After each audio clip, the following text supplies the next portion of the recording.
Assalamualaikum warahmatullahi wabarakatuh. Alhamdulillahirrabbilalamin. Wabihi nasta'inu ala umuri dunya waddin. Wassalatu wassalamu ala asrofil anbiya'i wal mursalin Sayyidina Muhammad wa ala alihi washabihi ajmain amma ba'du. Selamat pagi, selamat siang, selamat malam kepada siapapun yang menonton video ini. Sebelumnya saya akan memperkenalkan diri saya secara singkat. Perkenalkan, nama saya Dani Rizky Zelani dengan NPM 988 2405 120 111007. Di sini tujuan dibuatnya video ini adalah untuk memenuhi nilai ujian akhir semester mata kuliah entrepreneurship dengan dosen Bapak Suka Prayanta Pandia, SPD, MPvis. Di sini saya akan menjelaskan tentang materi. Sebelumnya di sini agenda yang akan saya bawakan di sini adalah materi setelah UTS sampai dengan UAS.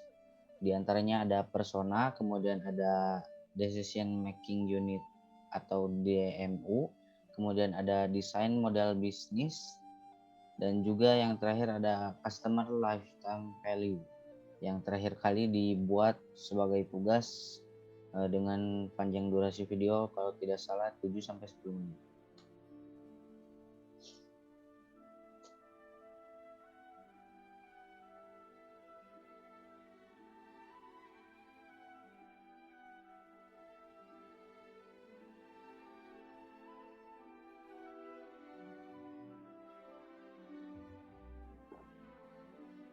Oke, kita lanjut saja next ke dalam materinya.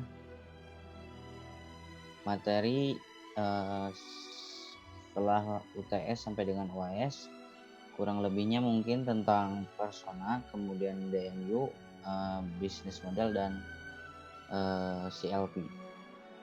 Langsung saja kita ke pembahasan yang pertama, yaitu apa sih persona dan apa sih pentingnya gitu dalam bisnis ya. Di sini dijelaskan persona. Sebentar. Persona adalah orang yang fiktif yang sengaja diciptakan dengan karakteristik tertentu sebagai seorang target konsumen. Persona ini mewujudkan siapa konsumen yang baik dalam bisnis Anda. Seperti apa wajahnya, bagaimana sifatnya, dan bagaimana ia mengambil suatu keputusan. Nah, kenapa sih suatu persona itu penting gitu ya dalam sebuah bisnis?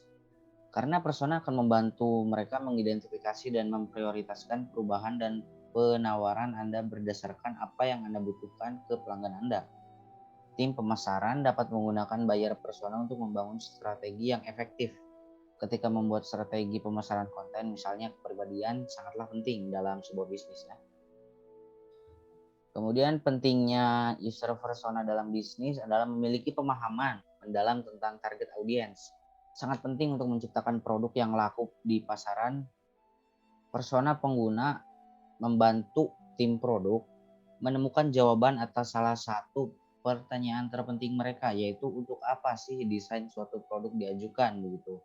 Dengan memahami apa yang dibutuhkan dan seperti apa motivasi target pengguna, maka akan lebih mudah untuk merancang produk yang benar-benar memuaskan kebutuhan mereka. Berikut adalah beberapa manfaat dari user persona di dalam sebuah bisnis. Yang pertama adalah pemahaman yang luas. Pemahaman yang luas perusahaan tentang siapa pengguna produknya. Kemudian pemahaman mendalam tentang perilaku dan kebutuhan pelanggan. Lalu menghentikan semua orang di perusahaan kamu untuk berbicara tentang diri mereka sendiri, teman, dan juga keluarga mereka sebagai penggunanya. Percakapan dan pertemuan bisnis yang lebih efektif dan juga lebih terfokus tentunya. Pengambilan keputusan yang lebih jelas dan lebih baik karena berfokus pada kebutuhan dan tujuan pengguna. Empati yang lebih besar kepada pelanggan. Kemudian yang terakhir adalah memungkinkan tim desain dan manajer proyek untuk menciptakan produk dan layanan yang jauh lebih baik. Kemudian tantangan dalam pembuatan user persona. Untuk mengembangkan user persona yang bagus, diperlukan sumber daya dan waktu yang lama guna menciptakan user persona yang akurat dan mencerminkan perilaku audiens yang sebenarnya. Seringkali ini terjadi adalah tim melakukan sedikit proses wawancara pengguna, mengumpulkan data yang sedikit, bahkan profil user dari pengalaman mereka sendiri. Malahannya, user persona yang dibuat dengan cara seperti itu akan memiliki dampak yang buruk dari tujuan yang dimaksud, yaitu untuk memvalidasi pengguna tentunya. Kemudian ada 7 cara membuat user persona ya. Di sini saya mengelompokkannya menjadi 7 poin. Yang pertama adalah mengumpulkan data. Ya, mengumpulkan data ataupun melakukan riset terhadap pengguna menjadi langkah pertama yang perlu dilakukan dalam pembuatan user persona. Kamu bisa menggunakan riset pengguna dan daftar pengguna aktual yang kamu miliki ya. Ambil beberapa sampel dan kamu bisa membuat user persona. Kemudian nomor 2 adalah membentuk hipotesis. Cara selanjutnya dalam melakukan user persona atau dalam membentuk user persona adalah membentuk hipotesis dari sebuah hasil riset sebelumnya. Nantinya kamu akan membentuk gagasan-gagasan umum dari berbagai pengguna dalam fokus area proyek dengan menggunakan empathy maps ataupun diagram afinitas. Kemudian di poin ketiga adalah menetapkan jumlah. Kamu bisa membuat beberapa user persona secara sekaligus yang paling mendekati harapan audiens target. Namun, memang yang sering terjadi hanyalah satu persona untuk setiap produk atau layanan. Kalaupun kamu mau, mohon maaf share screen-nya. Nah, lanjut lagi. Kalaupun kamu mau membuat beberapa persona, pastikan jika kamu akan fokus pada salah satunya, paling mendekati yang menurut kalian paling tervalid gitu. Kemudian di poin keempat adalah memperjelas persona. Persona yang baik tidak akan berasal dari persona yang memiliki sedikit data tentunya. Justru untuk membuat valid, kamu harus mendeskripsikan persona tersebut secara detail. Mulai dari memasukkan detail informasi terkait profil persona dengan info tentang pendidikan, sikap, perilaku, gaya hidup, minat tujuan, keinginan, kebutuhan, hingga keterbatasan. Memberi nama persona tersebut ya tentunya. Kemudian membuat halaman yang menjelaskan deskripsi persona dan menambahkan detail ciri pribadi agar persona seperti karakter yang realistis. Di poin selanjutnya adalah mempersiapkan skenario untuk persona lantaran kehadiran persona memang untuk mengatasi berbagai skenario yang terjadi. Untuk membuatnya kamu harus bisa memperkirakan situasi apa saja yang mungkin dialami oleh user persona tersebut dalam aplikasi yang kamu rancang ataupun dalam bisnis yang kamu rancang saat ini gitu ya, hingga tantangan di masa depan gitu. Kemudian di poin ke-6, libatkan lebih banyak orang gitu. Makin banyak orang makin bagus. Dalam pembuatan user persona ini diharapkan semua anggota tim turut berpartisipasi dalam pengembangannya ya tentunya. Ini dilakukan sebagai salah satu cara supaya user persona ini diterima dan diakui oleh anggota tim kalian. Jangan sampai ada kesenjangan sosial ataupun ketidaksetujuan di antara tim kalian. Kamu bisa saja melibatkan mereka dengan cara menanyakan langsung pendapatnya atau membiarkan mereka berpartisipasi secara aktif dalam hal tanya jawab dengan calon persona tersebut ya yang sedang kalian wawancarai. Kemudian di poin berikutnya yang ketujuh adalah melakukan penyesuaian secara berkala. Kehadiran user persona baik bukan ada hanya untuk sementara, melainkan terus diperbaharui secara berkala dengan merevisi deskripsi persona, seperti menambahkan informasi dan aspek baru ke dalamnya. Terkadang kamu bahkan harus menulis ulang deskripsi persona yang ada dengan menambah persona yang lama ataupun menghilangkan beberapa bagiannya. Tak kalah penting, saat user persona itu berhasil diciptakan, kamu sebaiknya menyebarluaskan deskripsi persona tersebut ke semua anggota tim dengan memberi akses data kepada mereka. Itu untuk terkait persona ya. Mohon maaf, di slide sebelumnya itu ada salah satu contoh persona dari kelompok yang saya buat, yaitu tentang sebentar. Nah, yaitu tentang Alvin Nugraha yang berusia 20 tahun. Beliau merupakan mahasiswa dan juga pekerja sebagai IT staff ya. Di penghasilan per bulannya pun dituliskan di situ dengan jelas, kemudian dia latar belakangnya bagaimana, terus hal yang disukainya apa, hobi misalkan, kemudian kebutuhan per bulannya apa, dan juga tantangan ke depannya ataupun cita-cita yang sedang beliau kejar gitu ya. Kemudian kita lanjut ke materi TAM. Sebentar, ini merupakan materi dari menentukan besarnya target pasar usaha sosial Anda gitu ya. Di sini terdapat TAM, SAM, dan juga SOM. Untuk TAM singkatan dari Total Addressing Market, kemudian ada SAM.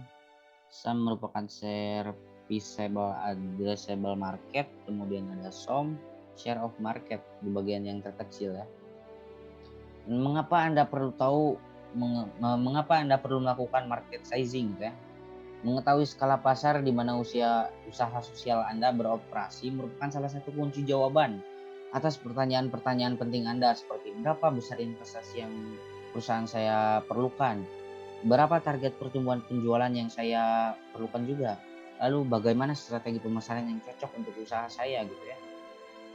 Di sini saya menjelaskan tentang menentukan besarnya target besar usaha pada sosial ya. Sebelumnya, sebelum lanjut ke materinya, perlu kalian ketahui apa sih itu market size gitu. Market size, artinya berapa banyak jumlah pembeli suatu produk atau pengguna jasa produk tertentu. Di sini terdapat gambar. Yang pertama itu adalah TAM. Sebentar.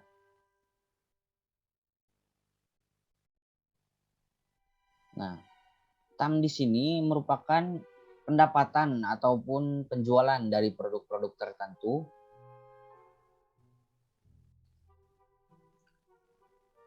oleh semua penjual di pasar.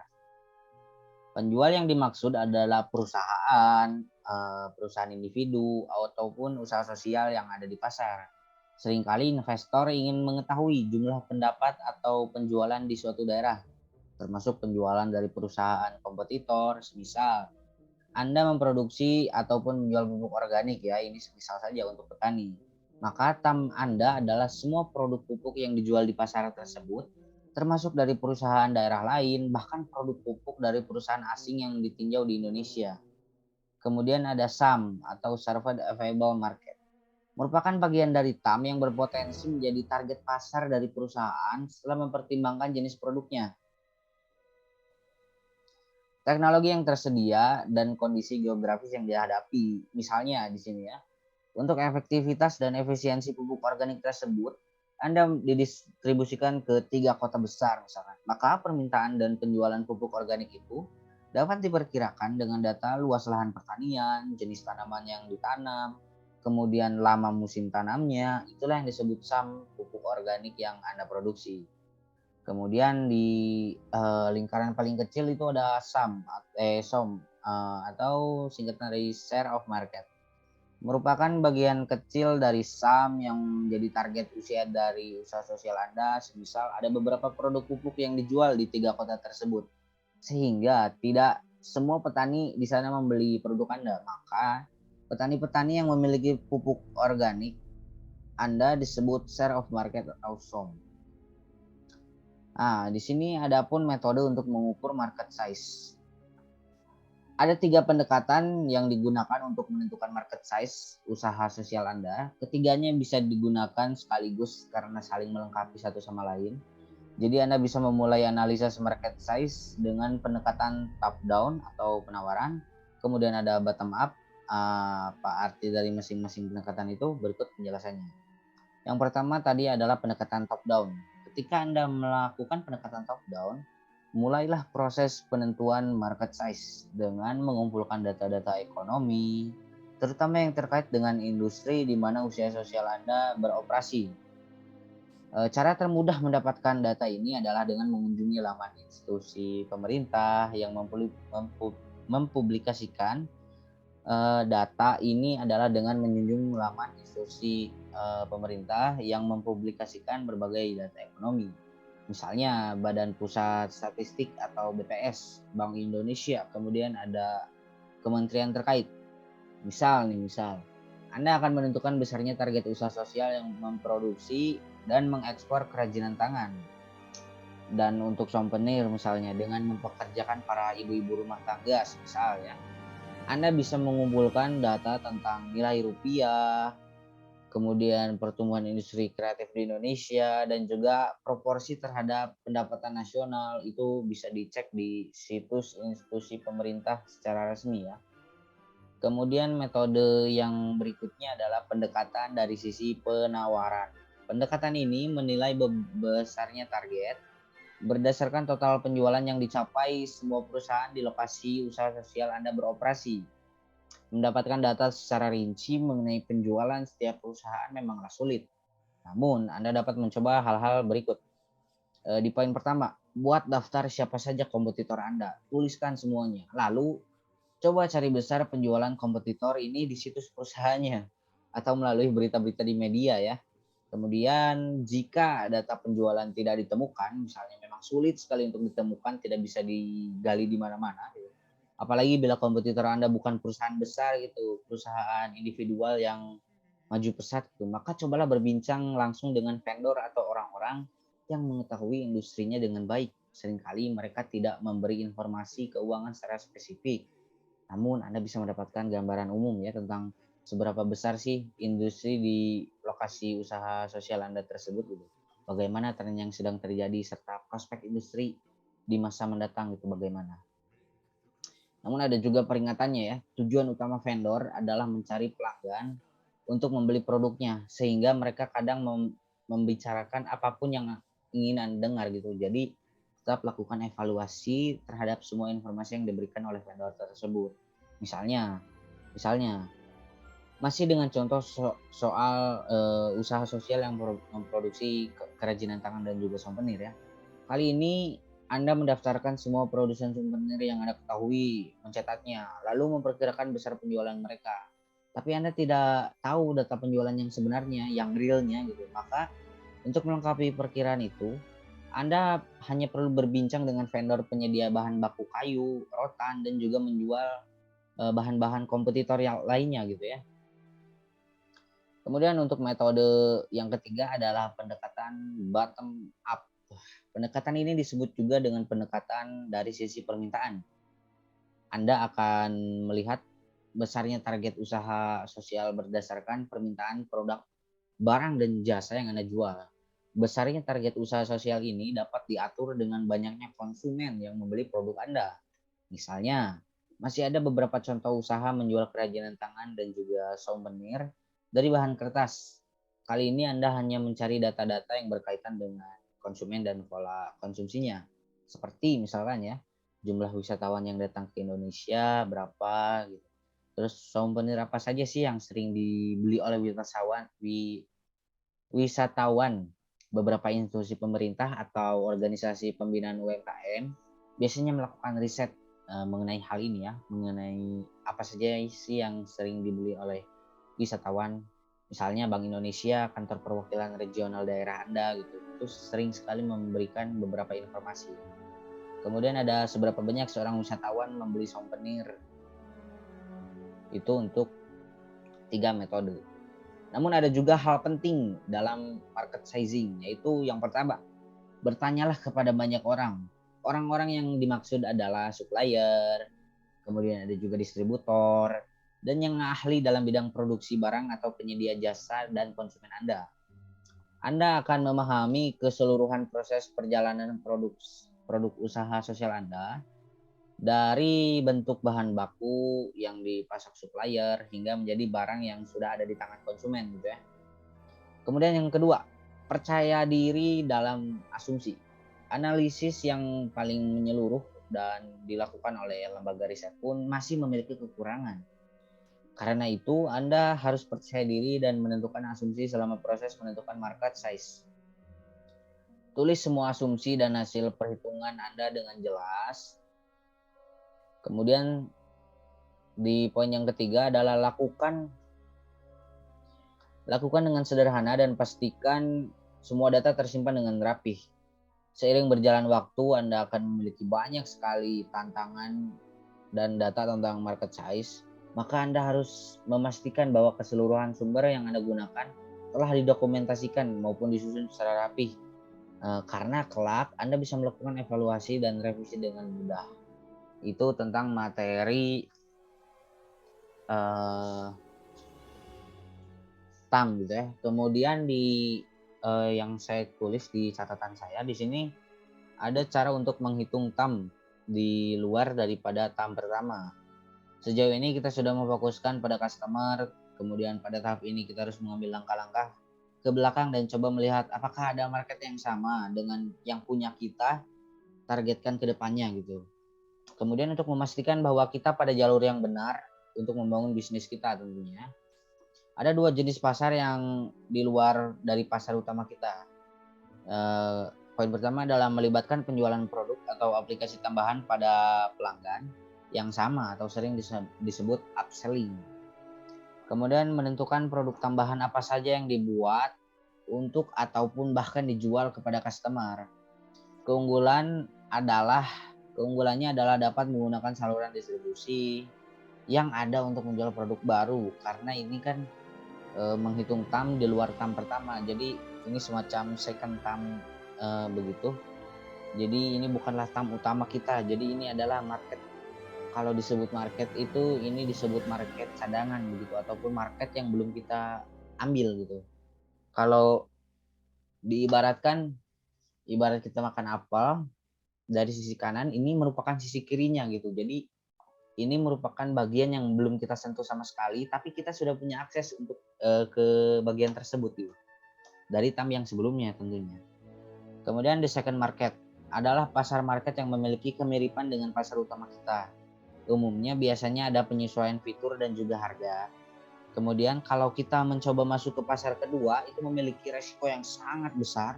Namun tetap saja itu adalah pasar yang tetap potensial bagi kita, bagi bisnis kita. Jika bisnis base-nya adalah innovation, biasanya secara alami akan masuk ke bagian 2 itu dengan menambah jenis pasar itu ya dengan mudah, hanya dengan menambahkan jenis pasarnya saja. Menurut buku Geoffrey Moore in the Crossing the Cham Market, utama akan berpengaruh ke pasar-pasar yang lain. Ada 2 hal khas di antara bisnis yang mirip, yaitu ada investor, kemudian yang kedua ada co-founder. Cara menghitung brother TAM mengikuti step 4 tetapi dengan pasar yang berbeda. Kemudian di sini ada bottom up analis, top down analis, dan juga apabila kita ingin membangun bisnis yang besar, kurang lebih 1 billion jumlah TAM-nya. Itu TAM utamanya ya. Kemudian kesimpulannya adalah dari TAM ini, menghitung brother TAM akan mempercepat. Oke, sebentar, mohon maaf, itu materi yang berbeda. Kita langsung ke materi yang TAM lagi ya.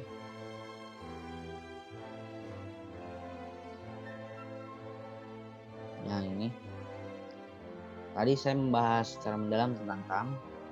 Kemudian kita akan membahas tentang SAM. Mengapa SAM itu penting? Pasar yang tersedia yang dapat dilayani Anda adalah gambaran realistis dari pasar yang sebenarnya Anda dapat setelah mempertimbangkan faktor pembatasan yang tidak dapat dirubah. Aplikasi seluler yang membantu orang tua menemukan anak-anak mereka.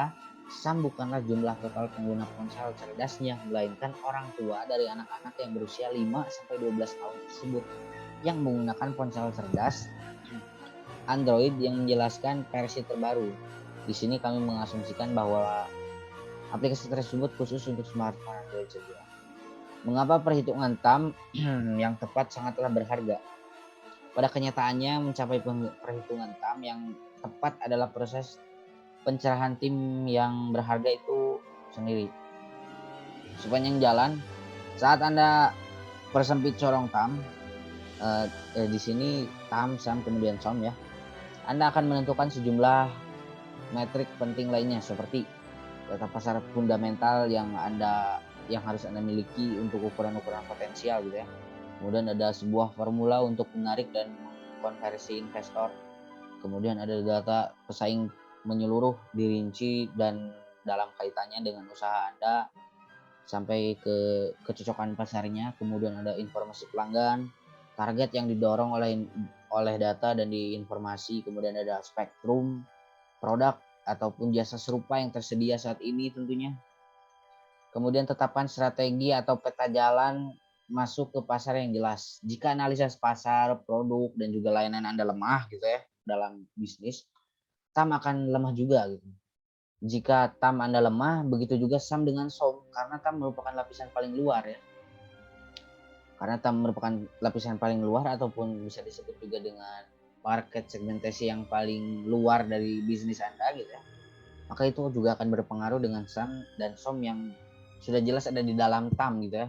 Karena TAM itu kan kalau bisa dibilang adalah market universal, SAM adalah yang merujuk, dan SOM adalah yang benar-benar akan membeli gitu.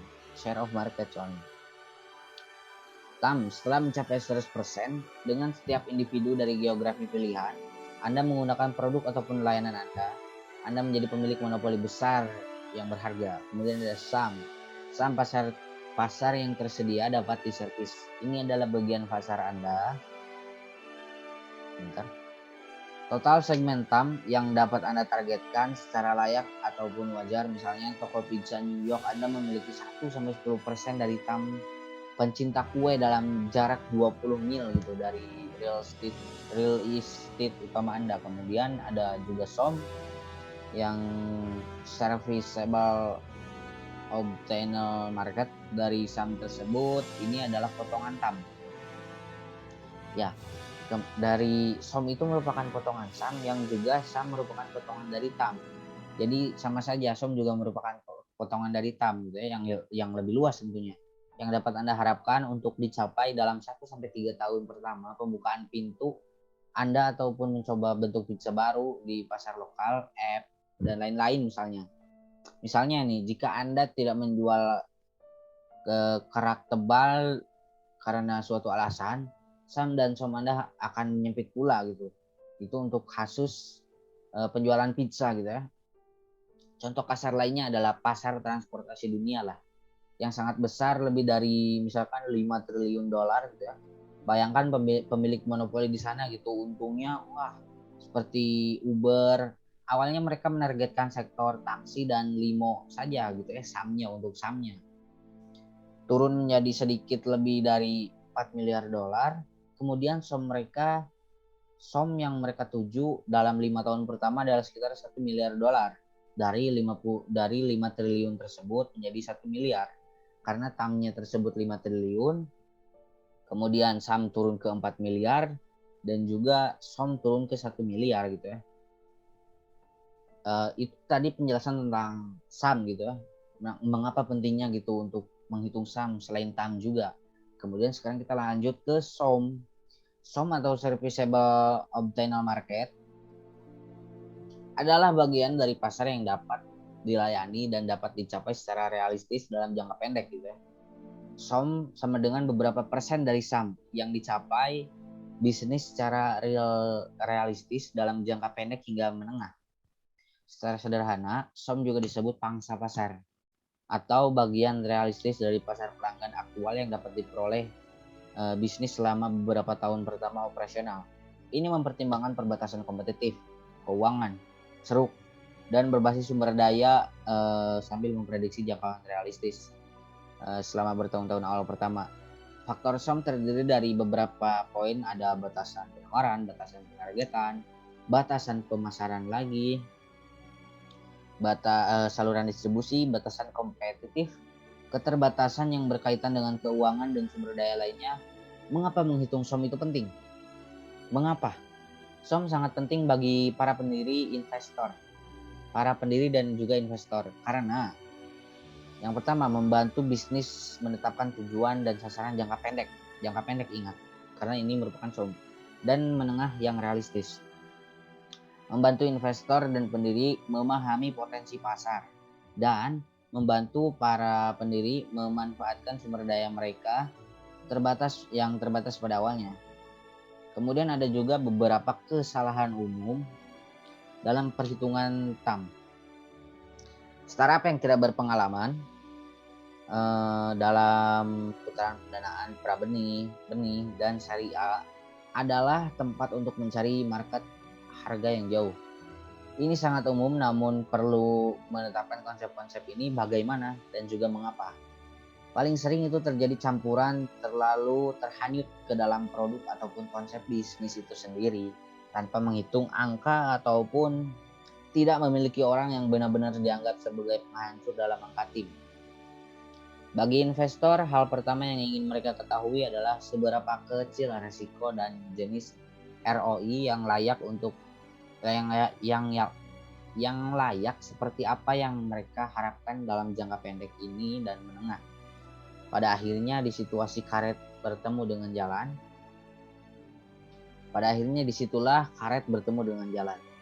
Tidak peduli seberapa gila-gilaan konsep produk baru Anda, tidak peduli jika angka-angka ini tidak ada atau memang ada tapi mereka jelas jauh gitu. Kemudian Anda akan dikirimkan kembali ke papan gambar, kepala digantung. Tidak ada yang menginginkan itu. Jadilah 3 kesalahan yang harus Anda hindari. Itu untuk terkait tentang SOM dan juga itu terkait SOM dan juga tentang kesalahan umum dalam menghitung target. Kita lanjut saja ke materi berikutnya. Di sini ada bisnis model. Ini hanyalah gambaran sebuah manfaatnya. Di sini saya bacakan terlebih dahulu manfaat bisnis model, yaitu melalui bisnis model sebuah perusahaan tentu dapat membuat anggaran yang tepat mengenai proses produksi, jumlah tenaga kerja yang dibutuhkan, dan lain-lain. Dengan demikian mereka dapat mengatur keuangan dengan baik, sebab kebanyakan bisnis mengeluarkan uang tanpa dianggarkan sehingga tidak bertahan lama bisnis tersebut. Oke, langsung saja kita bahas ke dalam apa itu bisnis model. Bisnis model adalah sebuah model dasar. Sebentar, saya punya catatannya di sini.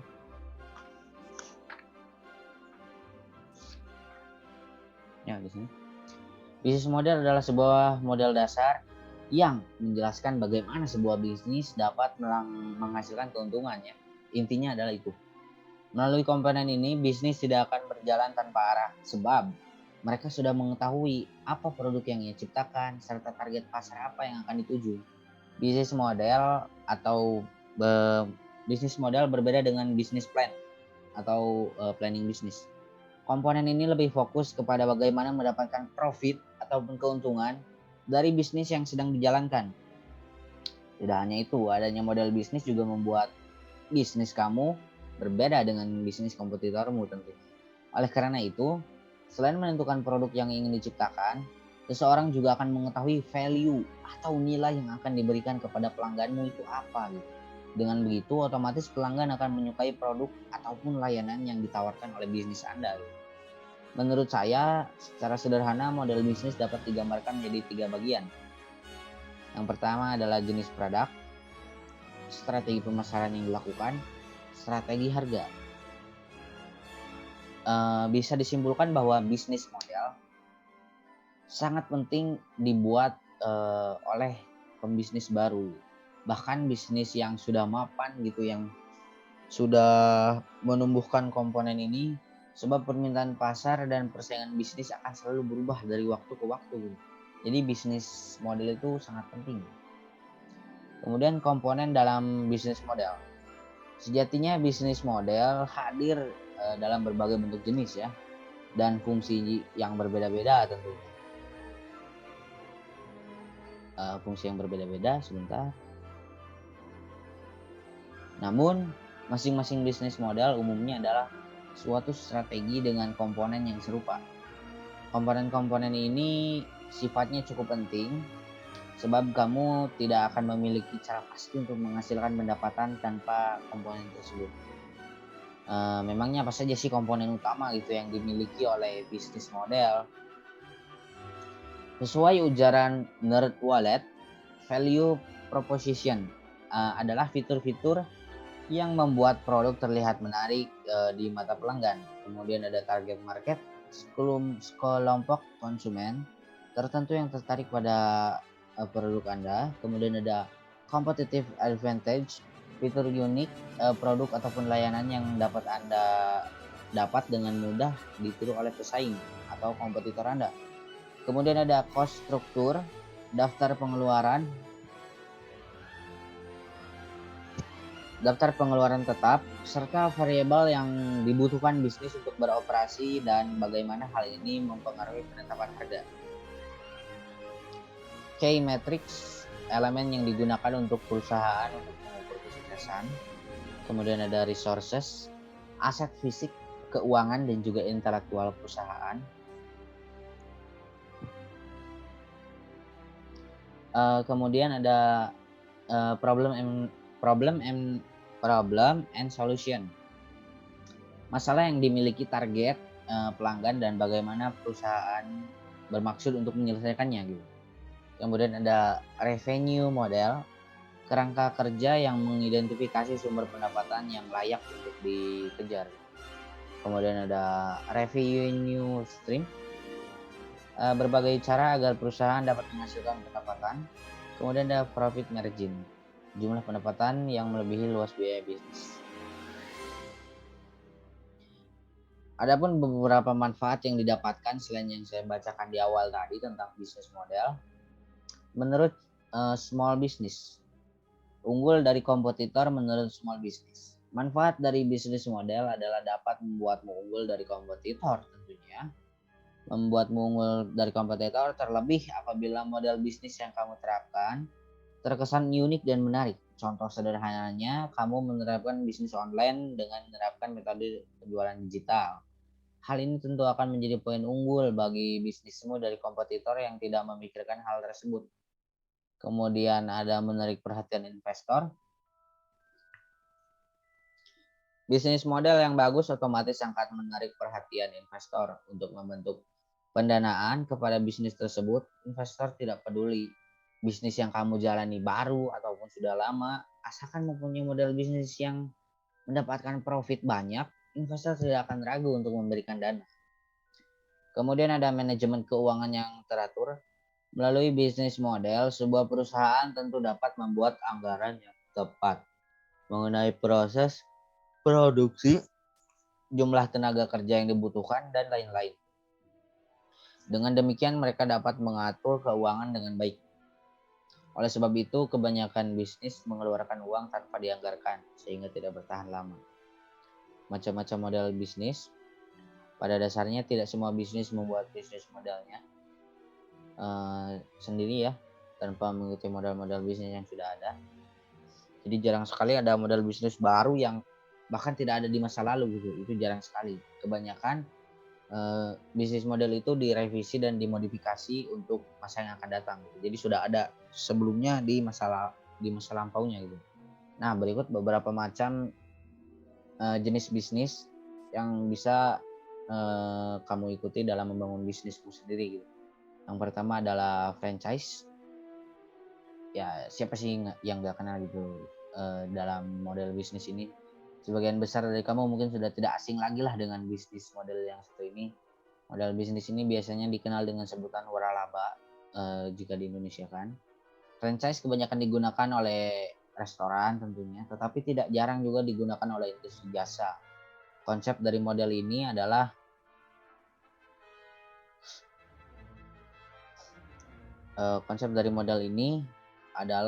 ketika seseorang ingin memulai bisnis, tidak perlu membuat bisnis dari awal.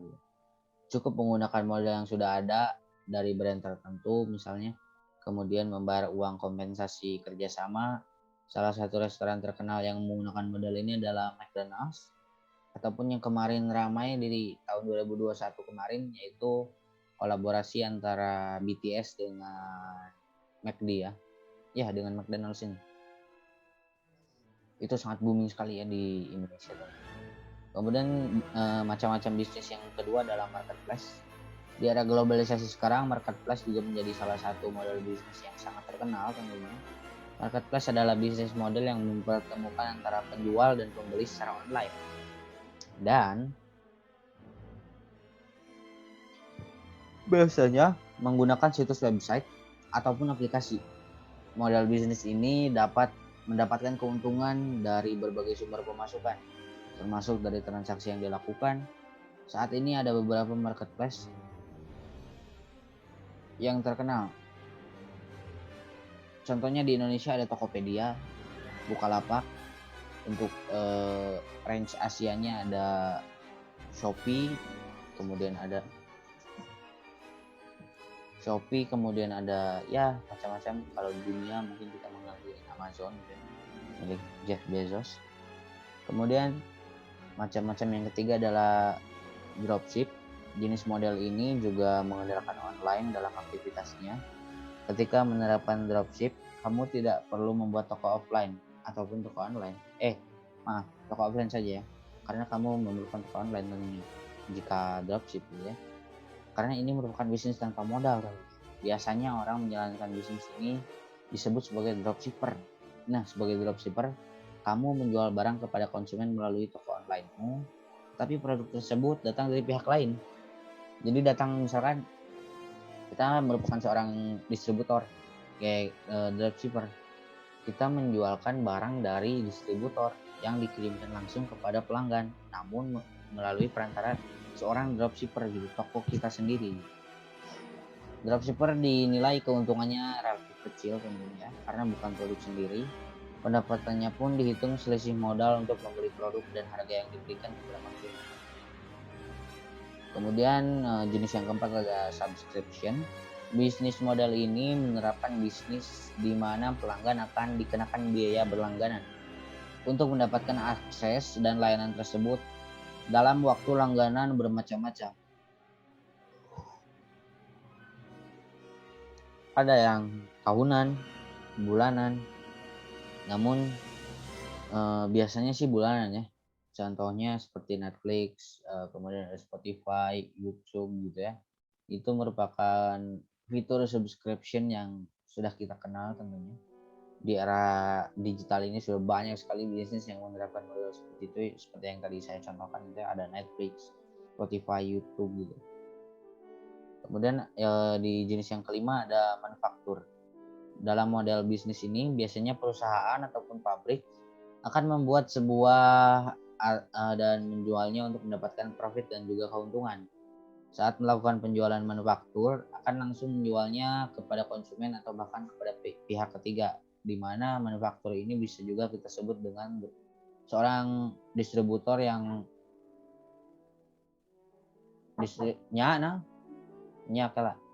Cara menentukan bisnis model yang tepat.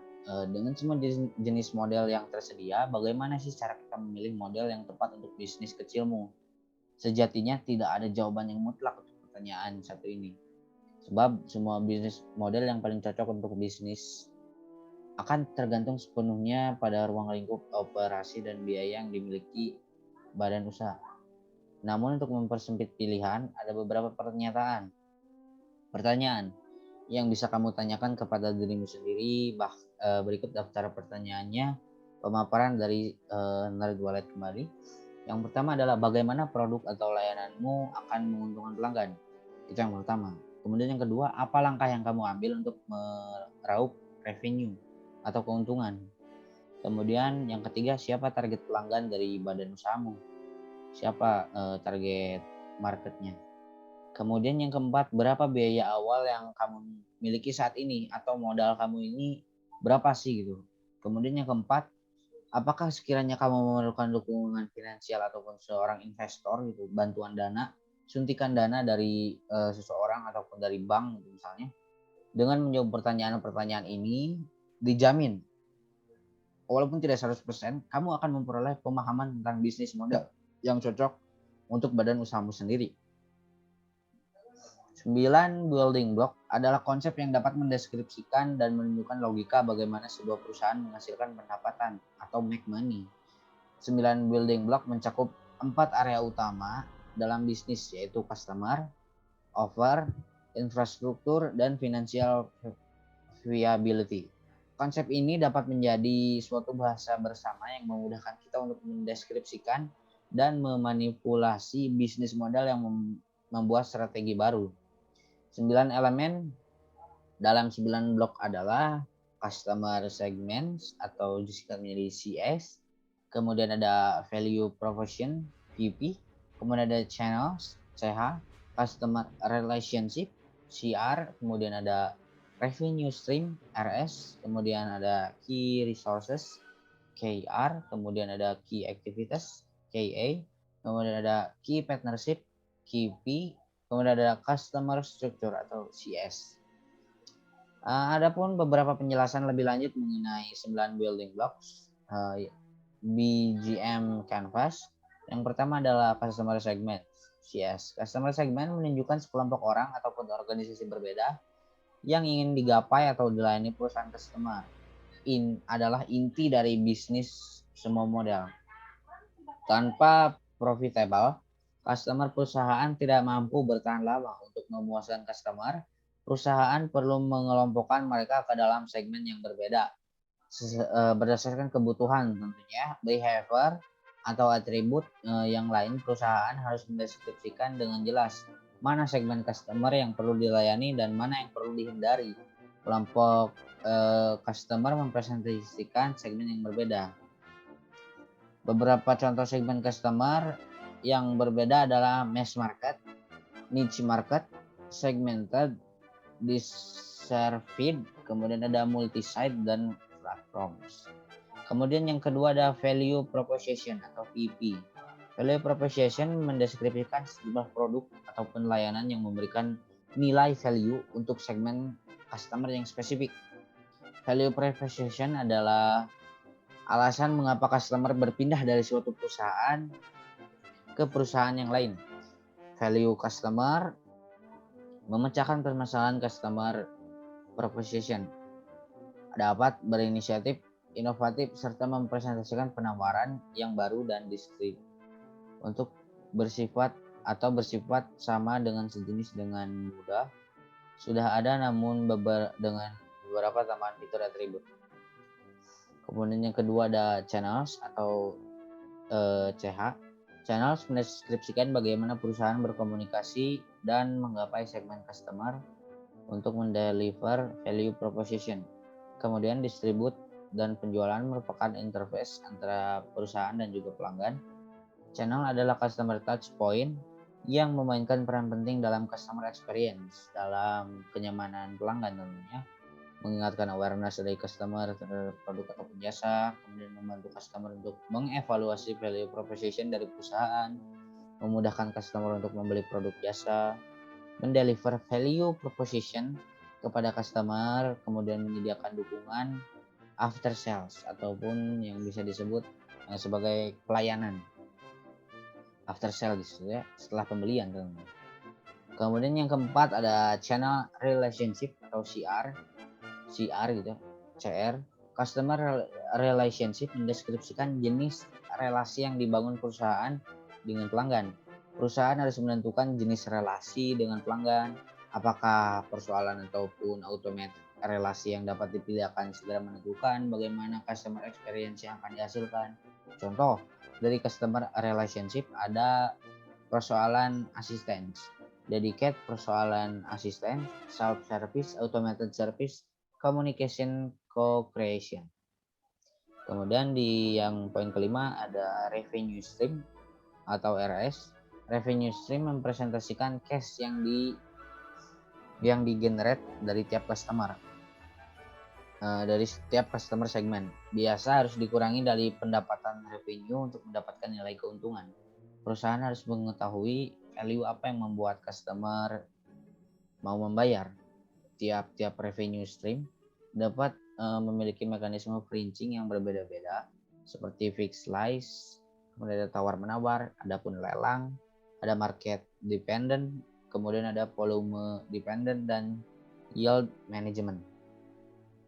Di poin ke-6 kita ada key research.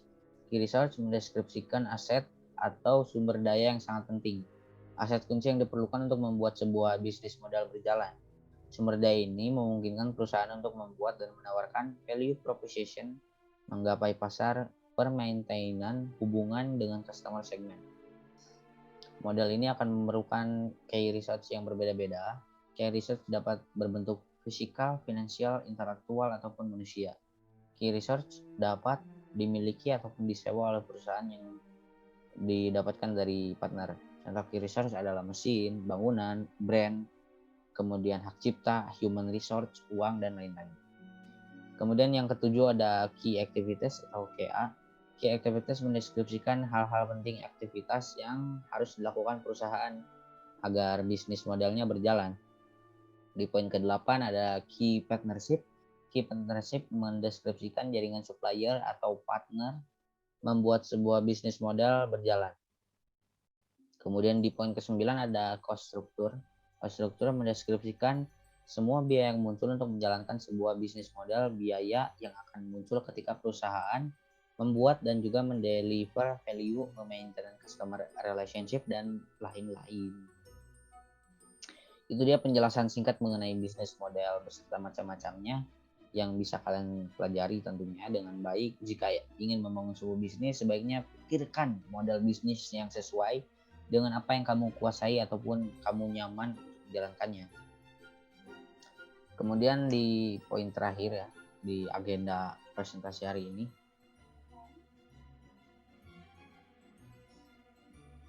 ada ini.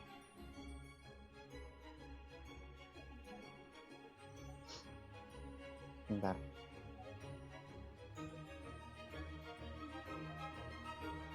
Oh, tidak saya tulis ya, namun di sini saya akan membahasnya saja. Di poin terakhir ada lifetime value. Sebentar, saya di sini membuat catatannya kalau tidak salah.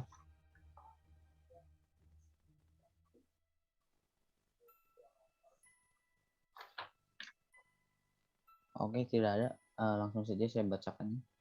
Untuk mengulas video tugas yang 7 menit pada video kemarin, saya hanya akan membahas singkat tentang apa itu Customer Lifetime Value. Customer Lifetime Value atau disingkat jadi CLV adalah salah satu indikator yang digunakan untuk menemukan nilai dari pelanggan sebuah perusahaan. Metrik ini dinilai lebih akurat sehingga banyak digunakan oleh perusahaan dalam menghitung nilai pelanggan mereka. Sudahkah Anda mengenal CLV? Ada penjelasan singkatnya mengenai Customer Lifetime Value. Ada banyak faktor yang dapat mempengaruhi kesuksesan sebuah usaha. Pelanggan ataupun customer adalah salah satu faktor utama yang menentukan kesuksesan perusahaan. Maka dari itu, tidak mengherankan jika Anda menemukan metrik yang digunakan untuk mengukur nilai seorang pelanggan terhadap perusahaan. Salah satunya adalah Customer Lifetime Value. Perhitungan ini sering digunakan untuk mengukur nilai pelanggan. Jika diterjemahkan secara harfiah, CLV berarti nilai umur pelanggan gitu ya. Apa yang dimaksud dengan umur pelanggan di sini adalah bukanlah umur pelanggan usianya, namun dilihat dari tahun kelahirannya ataupun apapun, melainkan dari rentang waktu yang menggunakan produk ataupun jasa yang kita tawarkan. Lebih jelas lagi, CLV adalah sebuah metrik untuk memperkirakan total nilai pelanggan terhadap sebuah perusahaan dalam jangka waktu tertentu, mengikuti durasi hubungan bisnis keduanya. Secara sederhana, CLV adalah prediksi atas nilai total pendapatan yang Anda dapatkan dari pelanggan tersebut. Bagaimana cara menghitungnya? Bagaimana cara menghitung Customer Lifetime Value? CLV sama dengan rata-rata nilai transaksi dikalikan dengan jumlah transaksi dalam 1 tahun, kemudian dikalikan dengan waktu retensi ataupun waktu pemakaian produk kalian oleh customer tersebut gitu ya. Berapa lama customer menggunakan produk Anda. Misalkan Nyonya A memiliki usaha minuman, menunya berkisar antara 10.000 sampai dengan 20.000. Pelanggan Z selalu membeli menu tersebut seharga 15.000 1 minggu sekali selama 2 tahun. Berapa sih customer lifetime value pelanggan Z tersebut? Kita masukkan ke dalam datanya. CLV sama dengan rata-rata transaksi dikalikan jumlah transaksi dalam 1 tahun dikali waktu retensi. CLV-nya adalah 15.000, berarti 52 dikalikan 2. Kemudian CLV sama dengan 15.000 dikali 104. CLV sama dengan 1.560.000. Dengan begitu customer lifetime value dari pelanggan Z adalah 1.560.000. Namun perlu Anda ingat, angka tersebut hanyalah sebuah prediksi. Sebuah prediksi akan lebih akurat jika banyak faktor yang dijadikan penunjang. Kebanyakan perusahaan akan memodifikasi rumus dasar di atas dengan beberapa faktor lain seperti margin keuntungan dari biaya retensi, biaya yang dikeluarkan untuk mempertahankan pelanggan. Apa sih keuntungan mengetahui customer lifetime value? Ada beberapa banyak keuntungan yang bisa Anda dapat dari CLV. Sebagai pemilik usaha tentunya, dengan menghitung CLV Anda dapat memperkirakan biaya maksimal untuk melakukan akuisisi pelanggan. Lebih mendasar lagi, Anda bisa mengetahui mana pelanggan yang nilainya lebih tinggi. Dengan begitu, jika Anda berniat melakukan segmentasi pelanggan, gitu ya, pembatasan pelanggan contohnya, maka akan sangat terbantu gitu untuk memilih pelanggan mana sih yang mau membayar banyak gitu untuk jasa ataupun barang yang kita tawarkan. Bagaimana meningkatkan customer lifetime value gitu ya? Ada beberapa banyak cara yang dilakukan untuk meningkatkan CLV. Namun ada satu cara yang terbukti efisien dalam meningkatkan CLV. Anda tidak perlu khawatir. Cara ini sangat simpel dan bahkan bisa menyesuaikan dengan jenis usaha yang sedang dijalankan. Cara tersebut adalah dengan menerapkan program promosi bagi pelanggan. Program semacam ini akan meningkatkan pelanggan Anda sehingga retensi dapat meningkat. Katakanlah Anda melakukan promosi buy one get one ataupun gift with purchase gitu ya. Setiap hari Senin misalkan ataupun setiap hari Minggu gitu, terserah kalian saja. Maka potensi pelanggan untuk kembali ke tempat Anda setiap hari Senin ataupun setiap hari Minggu akan lebih besar gitu. Mungkin sekian untuk penjelasan tentang materi dari setelah UTS sampai dengan UAS.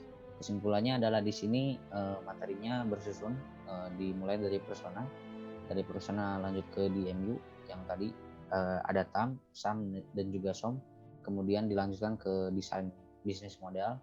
Kenapa desain bisnis model itu penting? Kemudian di poin terakhir ada calculate lifetime value yang sudah saya jelaskan tadi secara singkat, walaupun saya sudah membuat videonya setelah 7 menit. Di bagian tugas, mohon maaf bila ada kekurangan ataupun kesalahan kata. Terima kasih yang sudah menonton video ini. Wassalamualaikum warahmatullahi wabarakatuh.